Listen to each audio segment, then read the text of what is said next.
If you sleep like that, one thing that'll happen to you is your sleep quota, if you're sleeping for 8 hours, it'll simply drop to 3 to 4 hours just straight away. Just lie down for 12 minutes and do it till the last moment, till you fall asleep. You know, there's a North Pole and a South Pole. This means these are the magnetic centers.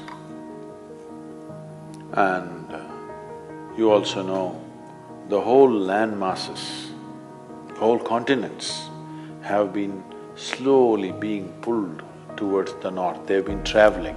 Why the Himalayas is whatever we're seeing, the Himalayan mountain ranges, that Manasarovar, you will find seashells in Manasarovar because at some point it was at mean sea level.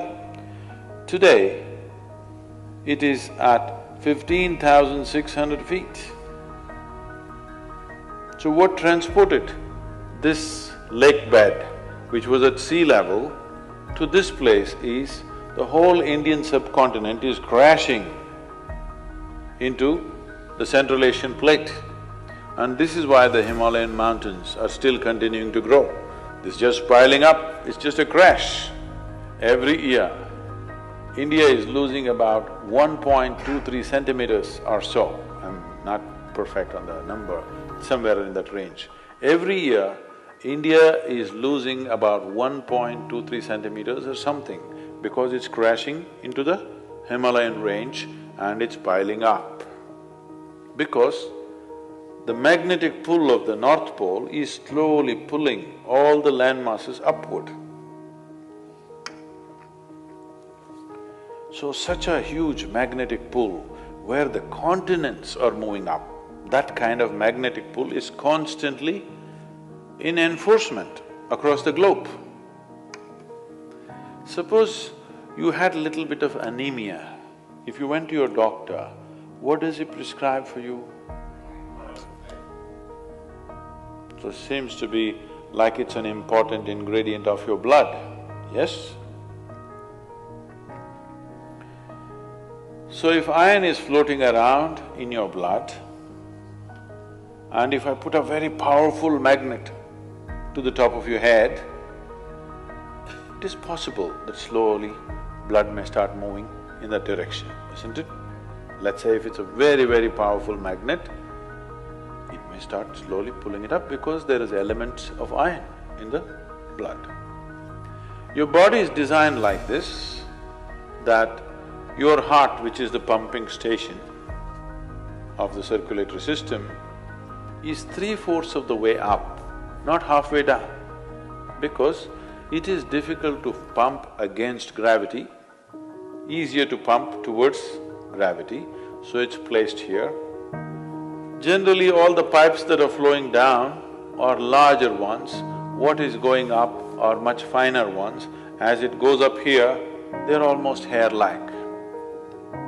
So minute that the circulatory system in your brain is such that if one extra drop enters there, hemorrhages will happen. People have strokes.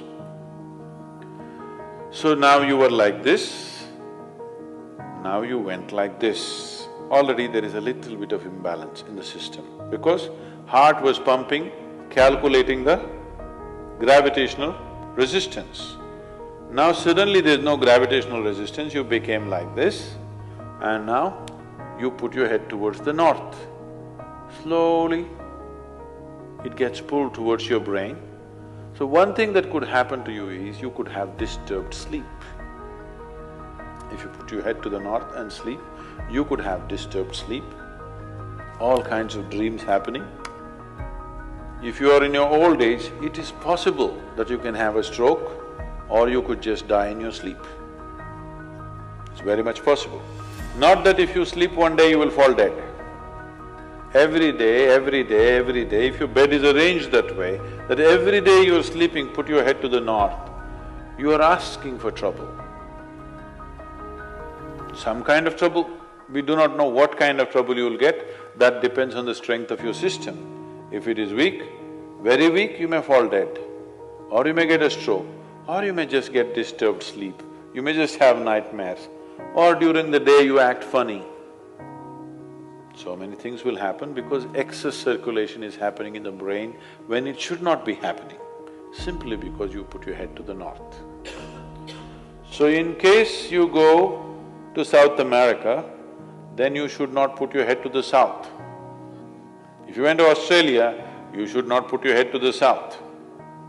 You can put it to the north, out there. In the northern hemisphere, you do not put your head to the north. East is best, northeast is okay, west is all right. South, if you must, north, no. Tonight before you go to bed, spend at least 12–15 minutes reminding yourself, you're neither this body nor this mind.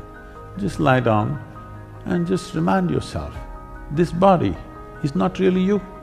Do you know, if you live for about 60 years, on an average, most human beings are eating anywhere between 1100 to 1400 tons of food. So that means even what you think is my body is not this, it's changing every day. New input is happening and old things are going away. So 1400 tons, you don't carry that much of weight right now. So obviously, what you have as a body right now is just a transient amount of food and soil, isn't it? Hello? So what you think is mine also is not it, it is just all the time changing. So at least try this much. What is my body is not me. What I think is my mind is not me. It is mine right now for use, but it's not really me. Just, if you're not able to do it, just link it to your breath. Inhalation, I'm not the body. Exhalation, I'm not even the mind. Just lie down for 12 minutes and do it, till the last moment, till you fall asleep. This is something you must notice. Most human beings, when I say most, I'm very generous with the percentage, 99%. 99% of the human beings never notice that moment when they're slipping from wakefulness to sleep. They will simply go off like that. If they're alert, they cannot sleep. But there is a way to sleep in an alert manner.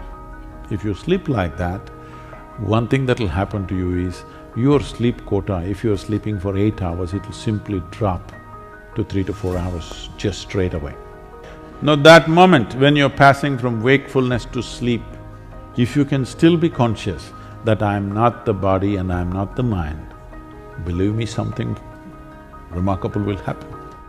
Why does one person need, well, by prescription these days, 8 hours? And why another person can do with half of that? See, one thing is, as we already went through, the very physical body that you carry is just the food that you've eaten, isn't it? But if you eat right and do certain things with your body, you see very effortlessly, within 3 to 4 weeks, you can drop your sleep quota anywhere between 2 to 3 hours. 1.5 to 3 hours very easily you can drop if you just eat consciously and just learn to sit properly, just the posture, your geometry of the body and what goes into the system. If you just manage these two things, you will see sleep quota will just come down like that. At least 40 to 50%, the food that you eat must be alive. You eat dead food and you want to live, this is a little difficult thing to do, because you have to raise the dead now. But if you eat live food, one thing you will see is the state of your mind, your focus and your sleep quotas, and above all, staying awake is not good enough, you have to stay alert, isn't it? How alert you are, how focused you are, only to that extent everything yields to you in this world, isn't it so?